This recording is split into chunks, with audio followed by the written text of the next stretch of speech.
नमस्कार, good news Bharat में आप सभी दर्शकों का स्वागत है। मैं हूं संजीव शर्मा और आइए देखते हैं आजमगढ़ की कुछ खबरें फटाफट अंदाज में।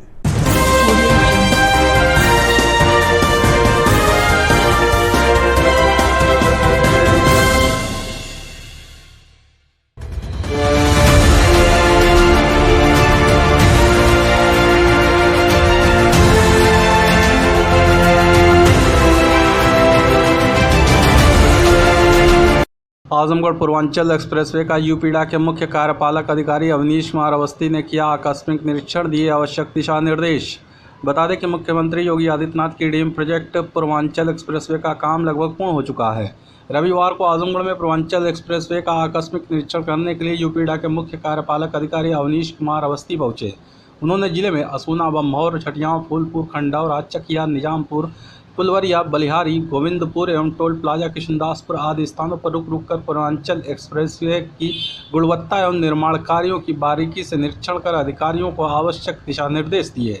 मुख्य कार्यपालक अधिकारी ने बताया कि अगले हफ्ते तक मेन कार्य शुरू हो जाएगा, अर्थात पूरी सड़क पास हो जाएगी। उम्मीद किया कि जिलाधिकारी आजमगढ़ अगली बार इसी सड़क से लखनऊ आएंगे। उन्होंने बताया कि यह एक्सप्रेसवे पूरे पूर्वांचल के लिए बहुत बड़ी देन है। मुख्यमंत्री जी ने निर्देश दिया है कि पूर्वांचल एक्सप्रेसवे का कार्य जल्द से जल्द पूर्ण किया जाए।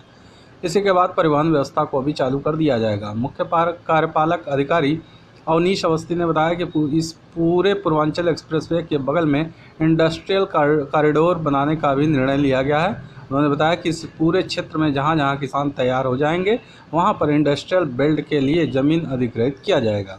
अधिग्रहित ज़मीन पर इंडस्ट्री, फूड प्रोसेसिंग इंडस्ट्री तथा इस क्षेत्र से संबंधित इंडस्ट्री लगाई जाएगी। उन्होंने कहा कि आगामी अगस्त तक गाजीपुर से लखनऊ सीधे सड़क मार्ग से पहुंचा जा सकेगा। और जगह जगह हम लोग रुकते हुए आ रहे हैं। मेरे ख्याल से अगले हफ्ते तक पूरा हमारा मेन कार्य जो है थ्रू हो जाएगा, यानी हम पूरी सड़क पास कर जाएंगे। और हम डीएम आजमगढ़ साहब को कहेंगे कि अगली बार जब लखनऊ आए तो वो सड़क के थ्रू ही आए। तो ये एक पूरे पूर्वांचल के लिए बहुत बड़ी देन है। माननीय मुख्यमंत्री जी ने मुझे आदेश दिया है कि इसको जल्दी से जल्दी कंप्लीट कराएं। हमारी कोशिश है कि अगस्त में जितना मेन काम है वो पूरा हो जाए और उसी के बाद फिर इसको जो है ट्रैफिक भी चालू करने की व्यवस्था पूरी होगी। इस पूरे पूर्वांचल एक्सप्रेसवे के बगल में इंडस्ट्रियल कॉरिडोर भी बनाने का निर्णय मुख्यमंत्री जी ने लिया है। वो भी बहुत जल्दी जो है उस पर निर्णय हो जाएगा और पूरे क्षेत्र में जहाँ जहाँ किसान तैयार होंगे वहाँ इंडस्ट्रियल बेल्ट के लिए ज़मीन भी ली जाएगी और उसको जो है आगे इंडस्ट्री और फूड प्रोसेसिंग इंडस्ट्री और इस क्षेत्र से संबंधित इंडस्ट्रीज़ को लगाया जाएगा। तो ये बहुत खुशी का मौका है कि 15 अगस्त के आसपास तक सड़क हम लोग गाजीपुर से लखनऊ तक सीधे पहुंच सकेंगे। आजमगढ़ जिले में 25 जुलाई को आई जांच रिपोर्ट में कोई भी कोरोना संक्रमित मरीज नहीं मिला। सक्रिय मरीजों की संख्या घटकर हुई 18। मुख्य चिकित्साधिकारी डॉक्टर इंद्र नारायण तिवारी ने बताया कि पूर्व में प्रेषित 2755 सैंपल में से किसी भी व्यक्ति की जाँच रिपोर्ट पॉजिटिव प्राप्त नहीं हुई है। मुख्य चिकित्साधिकारी डॉक्टर इंद्र नारायण तिवारी ने बताया कि जिले में अब तक कुल 17,886 कोरोना पॉजिटिव मरीज पाए गए हैं। वर्तमान समय में 18 सक्रिय मरीज हैं। 17,630 मरीज स्वस्थ होकर डिस्चार्ज किए जा चुके हैं, तो वहीं 228 मरीजों की अब तक मौत हो चुकी है।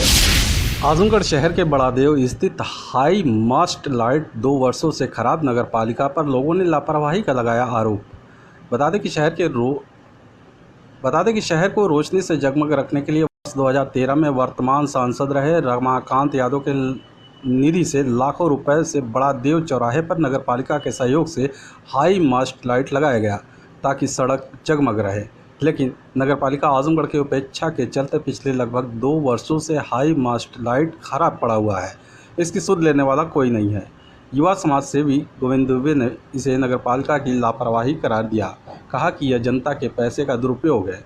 उन्होंने जिला प्रशासन व नगरपालिका से मांग किया है कि जल्द से जल्द हाई मास्ट लाइट को ठीक कराकर उसे चालू कराया जाए।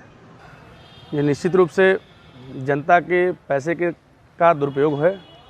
2013 जहाँ तक मेरा मानना है, 2013 में निवर्तमान सांसद रमाकांत यादव जी के समय में ये लाइट बड़ादेव चौराहे पे हाई मास्ट लाइट लगाई गई।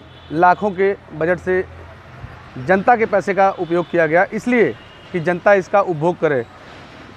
इर्द गिर्द की गलियां, बगल में बसा महिला हॉस्पिटल ये प्रकाशमान रहे ताकि चोरी और अन्य दुविधाओं से बचा जा सके। लेकिन आज विगत 2 सालों से ये लाइट कूड़े की तरह पड़ी है, स्थान भी छेके हुए है, लाखों का बजट भी लिए हुए है, लेकिन वर्तमान पालिका इस पे जनता के पैसे का पूरी तरह से पलीता लगा रही है। तो निश्चित रूप से ये जनता के साथ बहुत बुरी तरह से ये जनता के पैसे का दोहन है। मैं ये आप लोगों के माध्यम से पालिका को और जिला प्रशासन को बताना चाहता हूँ कि जल्द से जल्द ये लाइट और ऐसी कई लाइटें आपके शहर में करोड़ों रुपए के लागत से लगा के वो शून्य मोड में पड़ी हुई हैं, इनको तत्कालीन प्रभाव से जनता के हित में, जनता के लिए शुरू कराया जाए, यही हमारी आपसे गुजारिश है। आजमगढ़ शहर के दलसिंगार स्थित पीएचसी पर बीजेपी ने विशेष वैक्सीनेशन अभियान का किया शुभारंभ। बता दें कि वैक्सीनेशन की गति को तेज करने के लिए अब भारतीय जनता पार्टी ने भी कमर कस लिया है। इसी के मद्देनजर भारतीय जनता पार्टी आजमगढ़ जिलाध्यक्ष ध्रुव कुमार सिंह के निर्देश पर जिला मंत्री जूही श्रीवास्तव द्वारा गोद लिए हुए दलसिंगार स्थित प्राथमिक स्वास्थ्य केंद्र पर विशेष वैक्सीनेशन अभियान कार्यक्रम का शुभारंभ किया गया।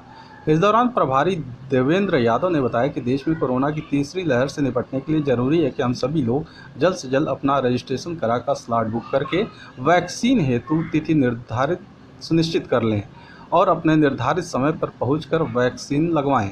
यह वैक्सीन पूर्णतः सुरक्षित है और इसके कोई साइड इफेक्ट नहीं है। कोविड-19 महामारी से बचने के लिए वैक्सीनेशन अत्यंत आवश्यक है।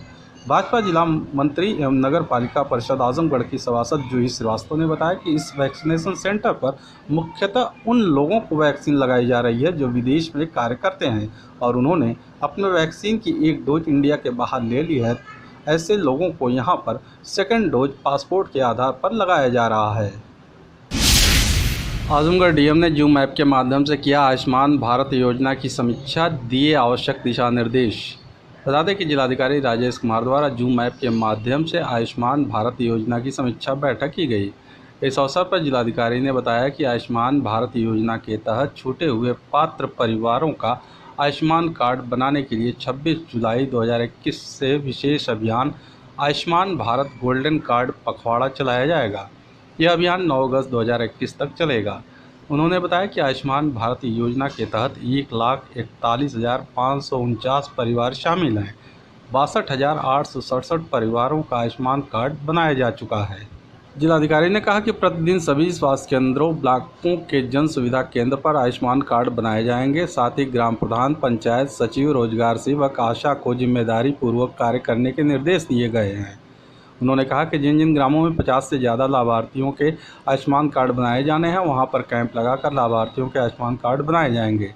आगे जिलाधिकारी ने कहा कि आयुष्मान भारत योजना के अंतर्गत विशेष अभियान में बनाए जा रहे आयुष्मान कार्ड की ब्लॉकवार समीक्षा प्रतिदिन की जाएगी। खबरों में हो चला है एक छोटे से ब्रेक का। अब देखते रहिए गुड न्यूज़ भारत।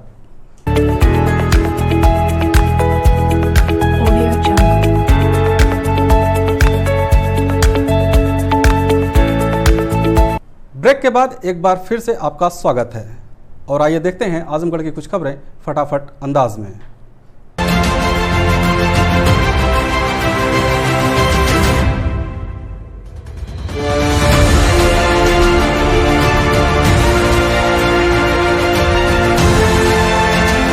लालगंज में साड़ी की दुकान में शॉर्ट सर्किट से लगी आग, मचा हड़कंप। लालगंज में आज रविवार की सुबह उस समय पूरी तरह हड़कंप मच गया जब एक दुकानदार अपनी साड़ी की दुकान में साफ सफाई करने के बाद बाहर खड़ा होकर कुछ लोगों से बातचीत कर रहा था। इतने में उसने देखा कि शॉर्ट सर्किट से दुकान में आग लगी हुई है और धुआं निकल रहा है।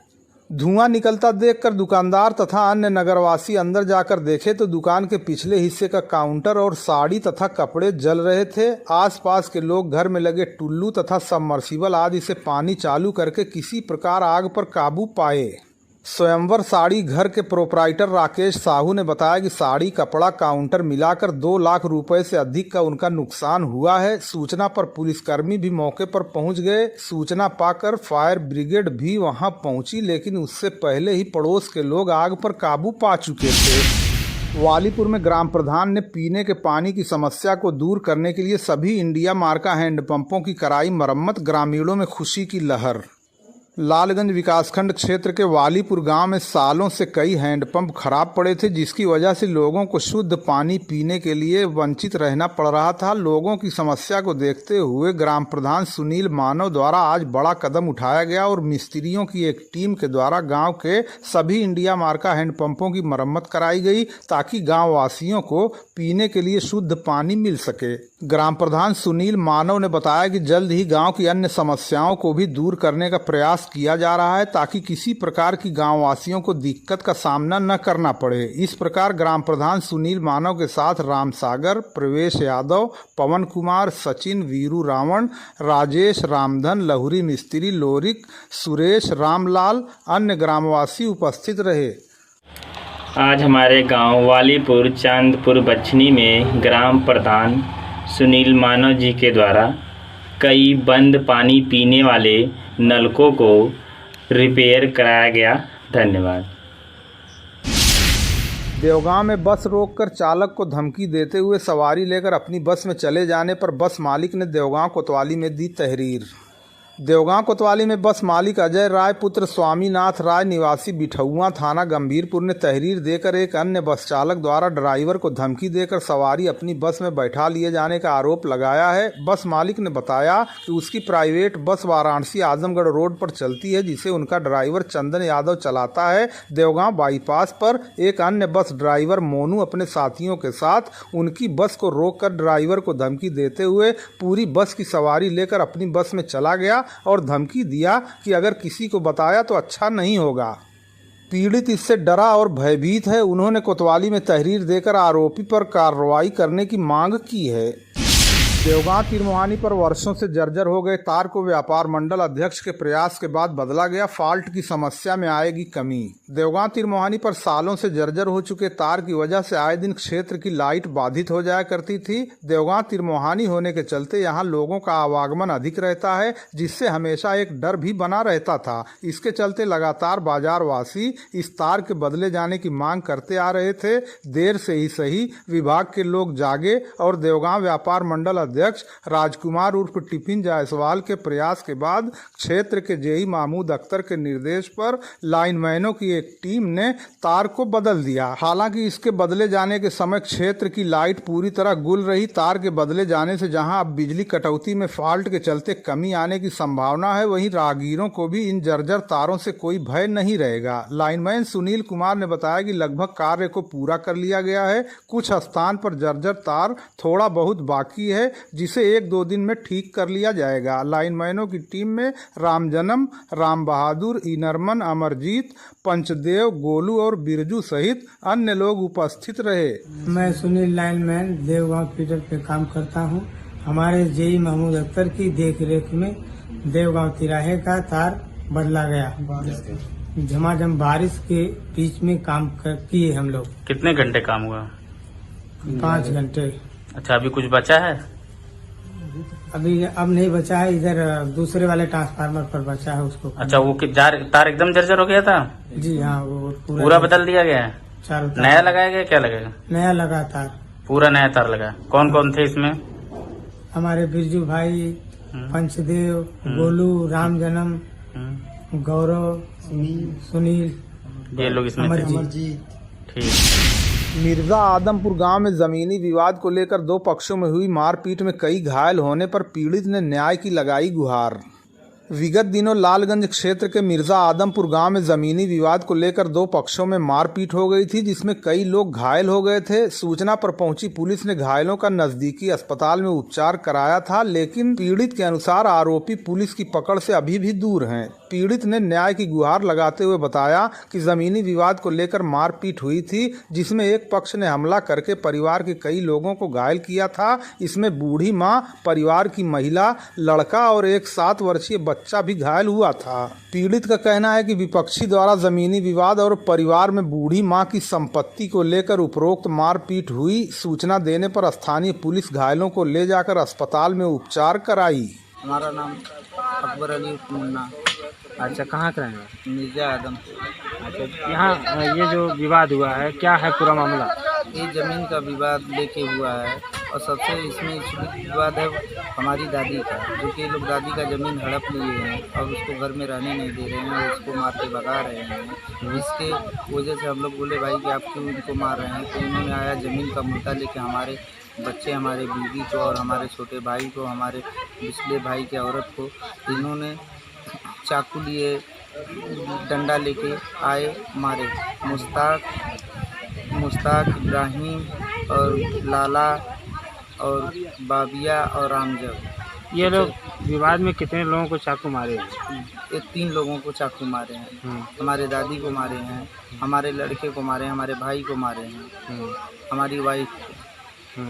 ये लोग जान से मारने के लिए एकदम निर्भर कर लिए थे कि कहीं इनके नाम से ये ज़मीन लिख न दे। अच्छा, इस वजह से 3 लोगों को जान से मार के फेंक दूंगा तो ना कोई रहेगा। आपकी दादी की परवरिश हो कहाँ रही है? हमारे घर पे हो रही है, अब अकबर अली उर्फ मुन्ना के घर पे इनकी दादी की परवरिश हो रही है, खाना खिला रही है। यहाँ से लेकर गाँव से लेकर सब लोग जानते हैं क्यों नहीं। तो आखिर इसमें वजह क्या बना, कारण क्या बना? कारण यही बना है सर कि ये नाम पे लिख न दे, बस यही सबसे बड़ा मुद्दा है। अच्छा, ये ज़मीन का सब मैटर, संपत्ति का मैटर? ये संपत्ति का मैटर है। तो आपने इसकी शिकायत पुलिस को? इसकी शिकायत सर हमने थाना और चौकी इंचार्ज को भी दिया, चौकी पे भी और थाने पे भी दिया, लेकिन वहाँ से कोई सुनवाई नहीं हुई। अच्छा, ठीक है।